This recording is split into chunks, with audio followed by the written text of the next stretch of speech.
आऊ यहाँ आउँछ कस्तो पिर्छ छ ले ले बस्नु ले जाऊ कि पनि घुम्न जाऊ आऊ आऊ बिन्सा आऊ कसैले बिन्सा पानीको धारा के नलागो हाम्रो त हेत्तिका आऊ म त पाले पाल गर्न लाग्छ आऊ छोरी पछाडि पछाडि हिँड्न कान्छ पछाडि यसो हात जोडेर हात जोडेर हिँड्छ हिँड्न मेरो कहाँ ज्ञान यसरी हिँड्न छिटो हिँड्न स्याको 3 पल्ट पुगिसक्छ जस्तो लाग्यो बाहिर लैजाऊ 3 पल्ट पुगिसक्यो गाएर छोएर 3 पल्ट मात्रै भएको छ 3 पल्ट बिस्तारै जाऊ जाऊ शान्त के गर्ने अब बाहिर दाइलाई यसो गरेर बाहिर लैजाऊ न कस्तो दाइ सबैलाई यसो गरेर छोएर बाहिर लैजाऊ हो बिस्तारै बाहिर लैजाऊ म बाहिर मैले तिमीले त भयो त्यतिको लैजाऊ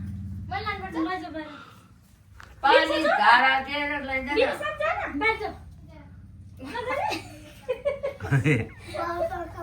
काज भिडियो छोटो छोटो गर्नुपर्छ कि ए ल ल कलश त ल्याउन यहाँ